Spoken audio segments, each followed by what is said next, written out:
Muito boa noite, meu nome é Márcio. Estamos aqui hoje para mais uma entrevista do curso de Produção e Áudio e Vídeo do Instituto Federal do Paraná, Campus Curitiba.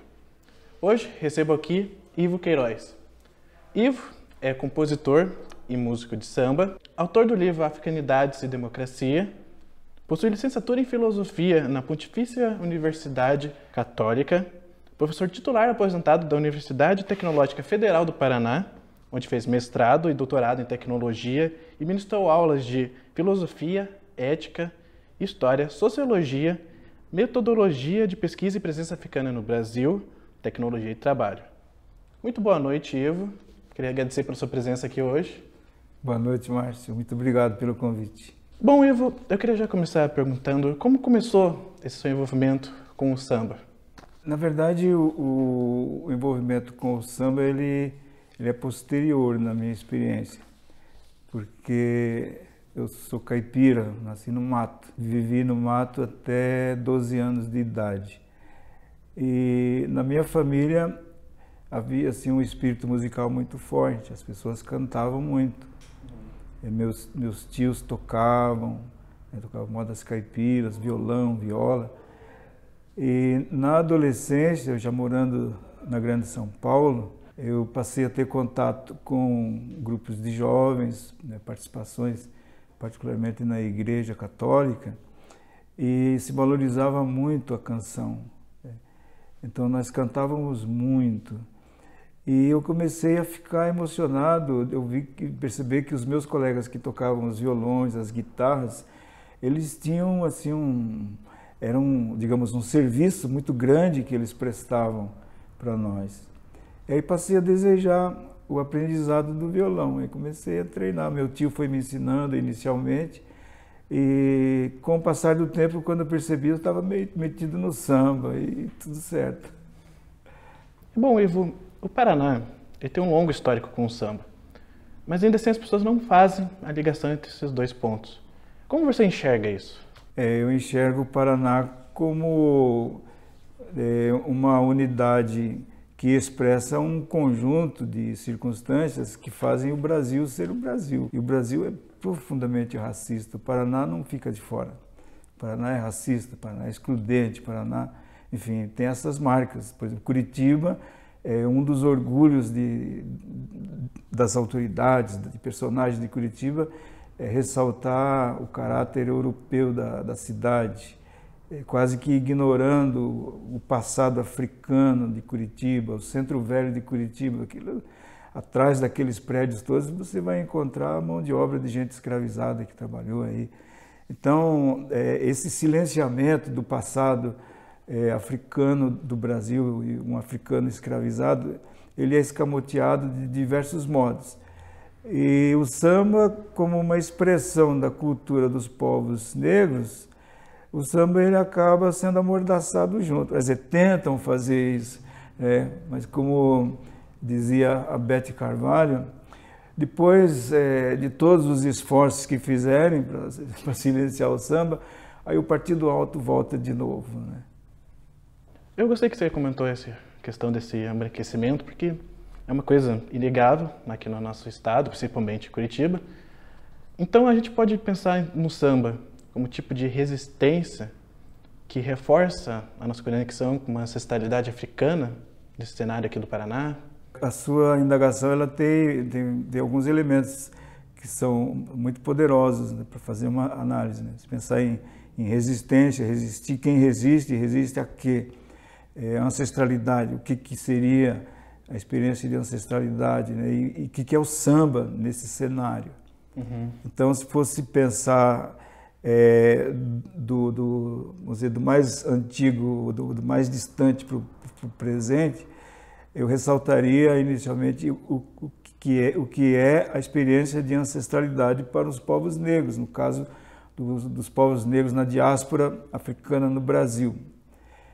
Se pensar por esse aspecto, se vou olhar assim do ponto de vista histórico, os nossos antepassados sendo trazidos naqueles navios, nas circunstâncias todas, como Castro Alves relatou nos poemas dele, você vai encontrar uma população que chega aqui praticamente estraçalhada interiormente, né? por conta da separação das suas famílias, todos aqueles meses dentro do navio, chacoalhando dentro daquela situação horrorosa que era a viagem, e depois serem oferecidos na feira como se fosse mercadoria, como se vai uma feira de gado, por exemplo. E não se encerrava ali. As famílias eram separadas, os parentes, etc., distribuídos aí pelas propriedades dos colonizadores, e essas pessoas passavam a ser tratadas como mercadoria, como propriedade. O cara comprava, ele tinha direito a uma escritura, para um certificado de posse, como alguém que compra uma moto, vamos dizer assim. Então, essas pessoas, com gente de línguas diferentes, costumes diferentes, num lugar que elas nunca imaginavam que poderia ser aquilo, como é que elas iam se reconstituir enquanto seres humanos, enquanto pessoas com uma identidade? Aos poucos, quando a gente começa a fazer esse levantamento, se percebe o sentido da ancestralidade, que significa as experiências de soluções, de técnicas, de princípios, de fundamentos, de sobrevivência e de reconstrução da humanidade. E eles trouxeram isso, não foi em livro, não foi em alguma bolsa e nada, porque vinham apenas com um corpo nu e que era espancado. Eles trouxeram as suas heranças culturais nos seus próprios corpos. Os corpos pretos que foram à deriva pelos litorais ali do Atlântico, eles tinham uma memória de uma cultura, de fundamentos. E nas culturas africanas, os fundamentos começam no reconhecimento dos parentes, dos mais velhos. Eu sou filho de fulano, que é filho de ciclano, que não sei o quê, cujo pai, cujo avô, que não sei o quê, se chamava tal. E a partir dali as pessoas tinham esses fundamentos do sentido da sua vida, da sua pertença, do seu elo comunitário, dos seus princípios existenciais, da relação com a terra, a relação com as outras pessoas, a relação com o mistério divino, com o nascer, o morrer. Então, se for pensar, por exemplo, num fundamento que caracteriza uma comunidade africana ancestral, dos velhos tempos, que é uma comunidade africana? São as pessoas que estão ali, são as pessoas que já estiveram ali, mas já morreram, elas continuam fazendo parte da comunidade. Não se pode pensar que o antepassado, porque morreu, ele não tem mais sentido, ele pertence à comunidade, à memória dele, a gente conta as histórias dele. E a gente pensa também em quem ainda não nasceu, porque tem que cuidar, não posso tirar essa planta aqui porque um dia um filho vai precisar dela. Então, além de pensar nas pessoas de agora, naquelas que virão e nas que já foram, o contexto ambiental, as águas, tudo que está embaixo da terra, sobre a terra, os bichos, os céus, esse complexo todo que faz, digamos, uma geografia, isso aí é a comunidade. Então, até um lance assim que fosse pensar, né? O ser humano, numa orientação da ancestralidade, ele não é só o bípede sem penas, o implume, né? Como um ser humano, um homem e uma mulher. Mas a planta também faz parte. No terreiro de Candomblé, que é uma mini África, não se tira uma folha sem pedir licença para o orixá. Então, o samba, ele não é um produto que caiu de lugar nenhum. O samba, ele brota dessa experiência comunitária. O samba é uma forma de expressão das pessoas que se reúnem, convidadas pela música, pelo ritmo e etc. E elas começam a falar da sua existência de forma cantada, dançada, brincada. Então, o samba é, em primeiro lugar, uma experiência comunitária, de muita profundidade espiritual. E há um grande equívoco quando as pessoas se apropriam da cultura do samba como técnica. Eu tenho uma técnica de tocar um surdo, de tocar um tamborim, é uma técnica, tem um macete, tem uma jogadinha. Não é só uma jogadinha, não é só um macete, porque existe uma espiritualidade, existe um complexo comunitário, social, político, religioso, que alimenta isso que a gente depois converte no que se chama samba, com as suas várias expressões, né? Então, nesses termos, quando uma comunidade se reúne e canta as suas cantigas na forma sambada, o termo resistência até desaparece de função, porque isso é o que constitui as pessoas. O fundamento central de todos os movimentos de resistência era a recuperação da liberdade, da própria humanidade roubada pelo escravista. Então o samba é fundamentalmente uma vivência comunitária que reafirma a humanidade dos seus componentes. E qual é a referência que nós temos? A herança africana, por isso é ancestral. Ivo, você faz parte do grupo Samba do Compositor Paranaense. Poderia nos contar como você começou esses encontros no grupo? O Samba do Compositor Paranaense, ele começou no ano de 2010, né?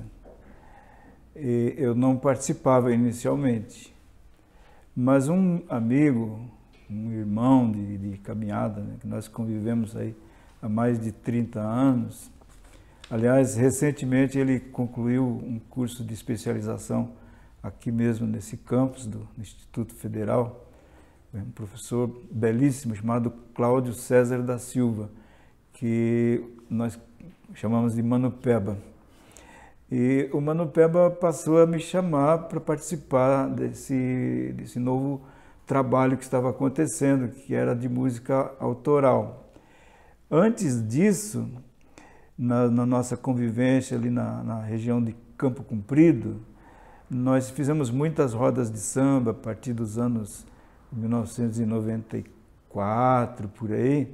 E aí houve um momento em que, devido a oportunidades, projetos e tal, nós tivemos assim, momentos de criação, nós chegamos a compor alguns sambas. Por exemplo, uma campanha para vereador, um amigo nosso e tal, a gente fez um samba para a campanha dele, teve uma situação de violência contra um quilombo em Guarapuava, aí o movimento social aqui de Curitiba resolveu produzir um vídeo de denúncia sobre aquele crime. Aí nós fizemos um samba chamado Marimbondo, que retomava a história e dava mais ou menos assim a orientação daquele vídeo. Isso já nos deu assim uma alegria de poder brincar daquela forma, né?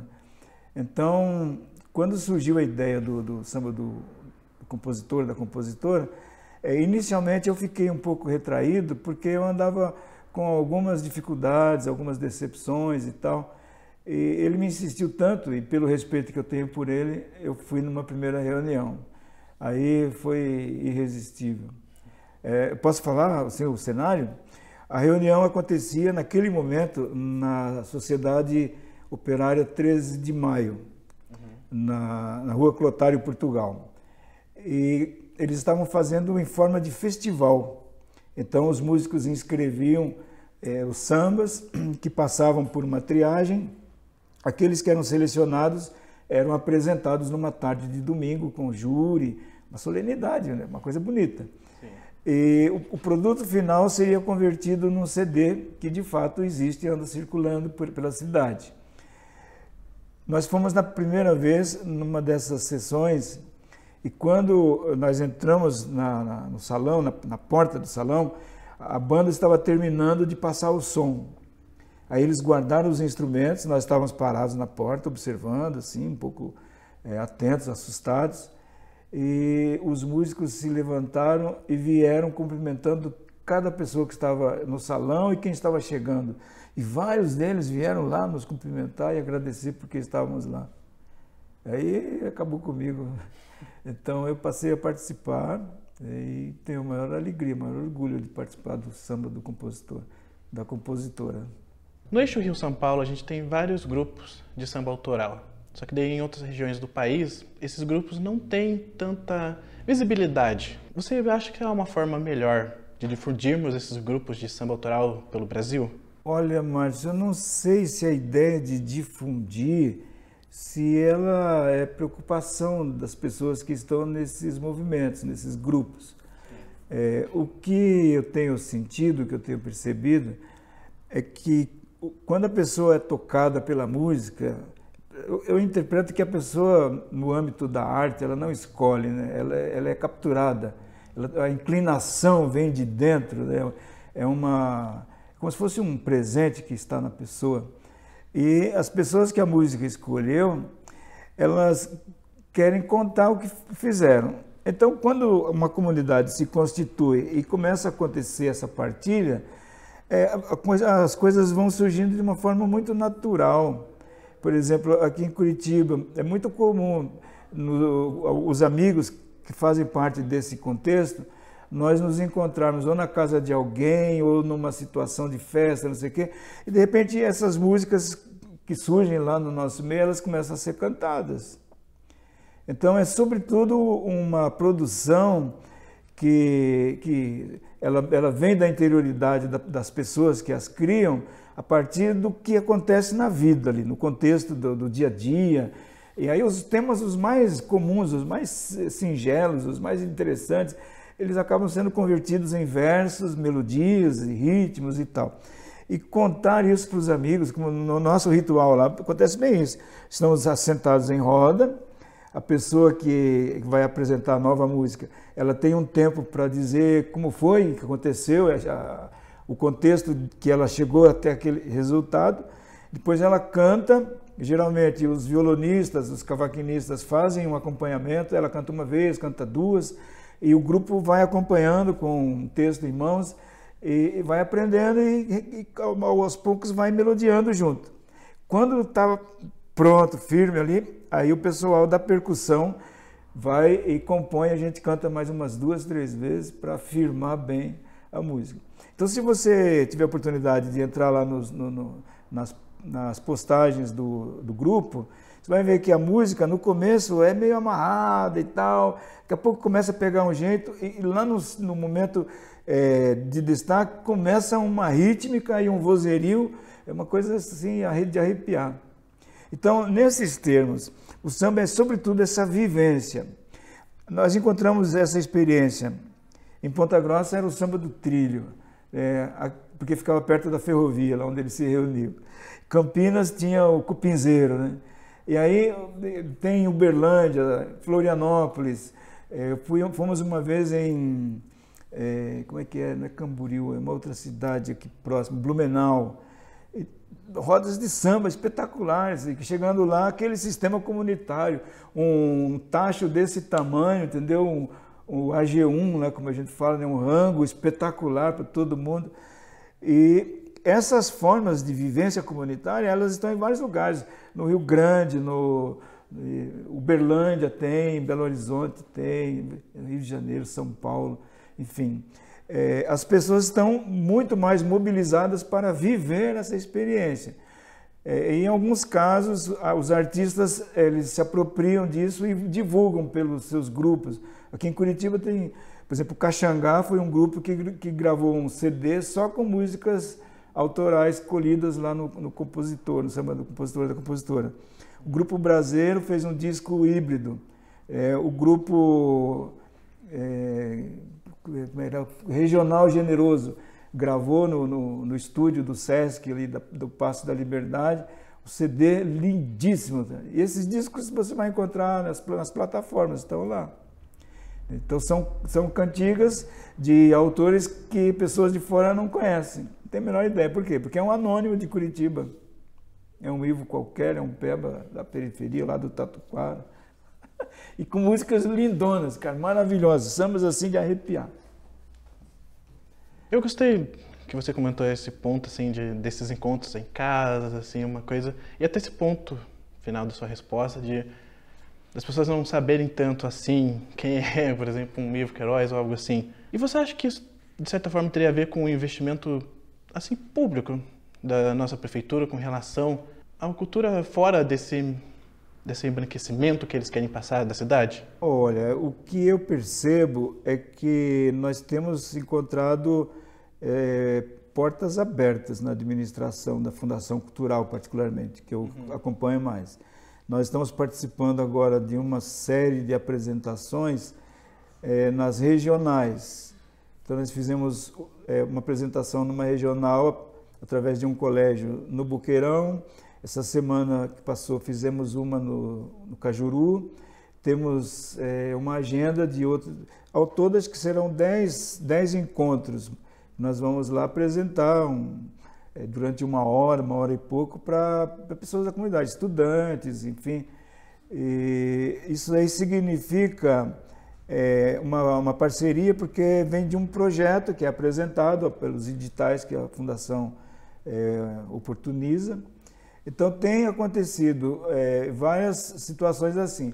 E os próprios espaços, por exemplo, nós ficamos durante um bom tempo fazendo reuniões no canal da música, fizemos lá alguns anos, as reuniões aconteciam lá. Depois nos mudamos e passamos a fazê-las no TUC, o Teatro Universitário de Curitiba, aquele que está ali na passarela subterrânea atrás da catedral. Ficamos há vários anos, agora retornamos para fazer as reuniões lá. Terça-feira, uma vez ao mês, 19 horas, estamos lá. Fizemos em outros ambientes também ligados à Fundação Cultural. Então, essa atenção tem acontecido e nós temos feito essas apresentações que são super bem recebidas pelas pessoas da comunidade.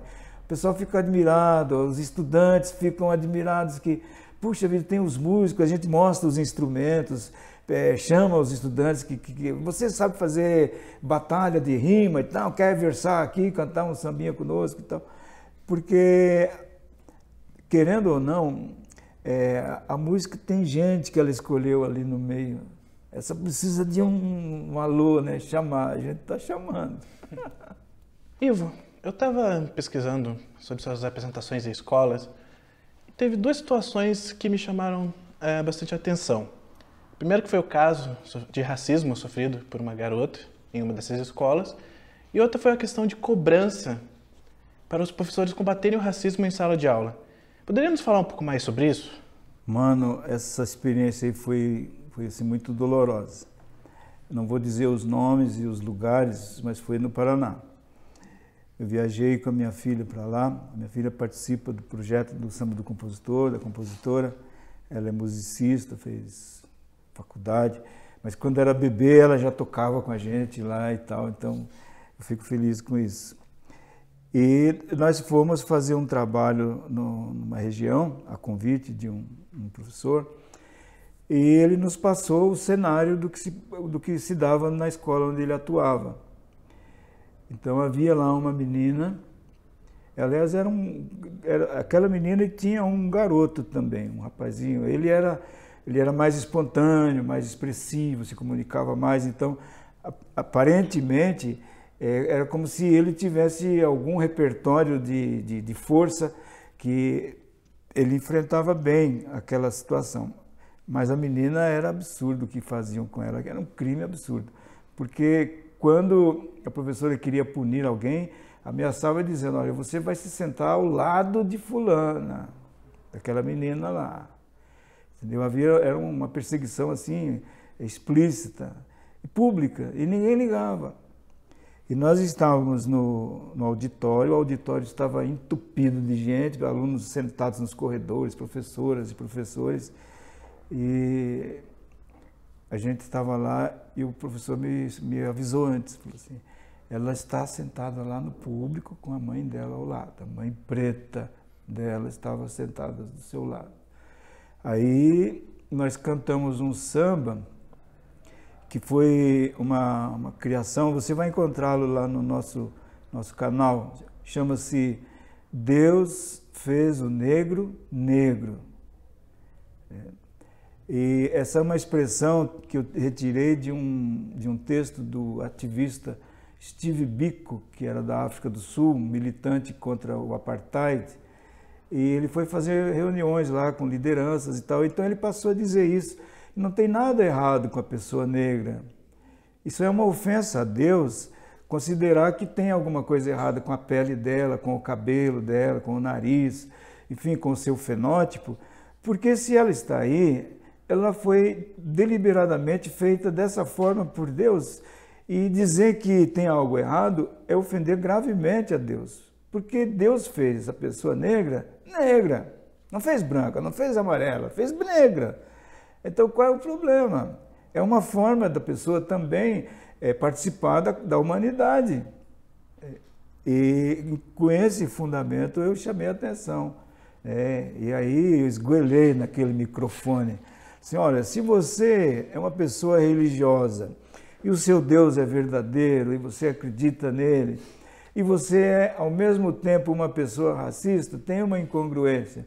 Você está cometendo uma coisa errada diante do seu Deus, porque se Deus é bom, justo e verdadeiro, Ele criou as pessoas para que elas pudessem ser o que elas são. E se você é racista, você está cometendo um pecado, é um erro gravíssimo, pecador público. E gritava no microfone, você é um pecador público.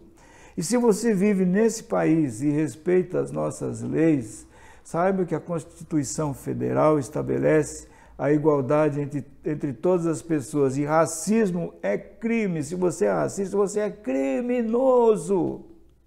E é um crime que dá direito à prisão e não tem fiança, segundo os parâmetros da legalidade do Brasil.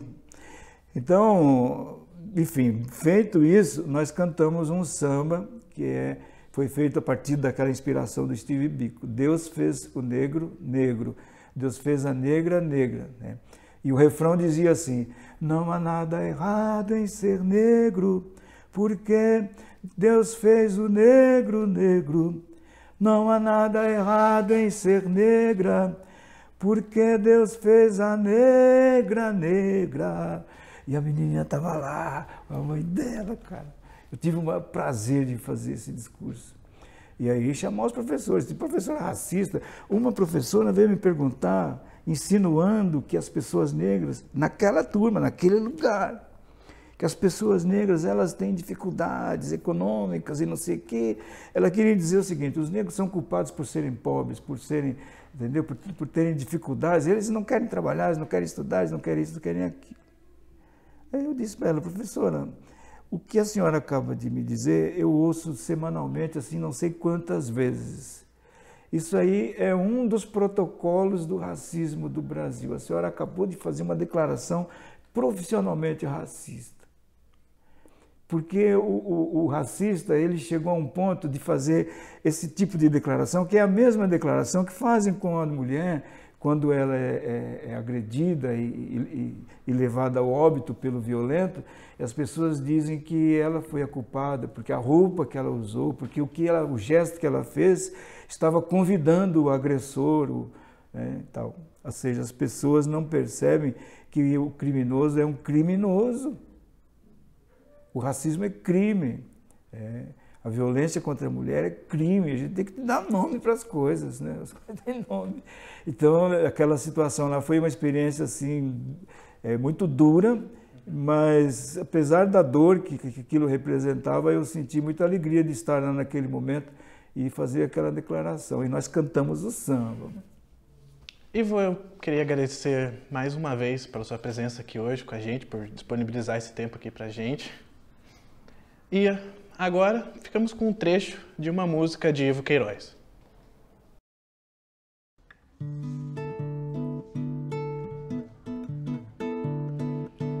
Eu me admiro que você nem percebeu. O que é meu, o que é seu. As diferenças são usadas para separar. Você pra lá e eu pra cá. Cada racista tem o seu dicionário que discrimina com o seu jeito otário um ser humano pela sorte ou pela cor, desmerecendo todo o seu real valor. Eu não suspiro pra querer ser como tu e questiono o cada um com seu cada um. Tal teoria vem causando desavença, nos excluindo pelas nossas diferenças. Cada racista tem o seu dicionário que discrimina com o seu jeito otário um ser humano pela sorte ou pela cor, desmerecendo todo o seu real valor. Cada cultura mostra a singularidade.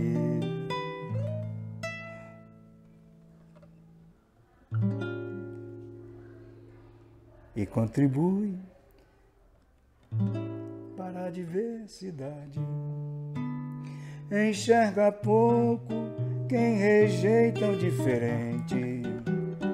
Se não for louco, nunca soube o que é ser gente.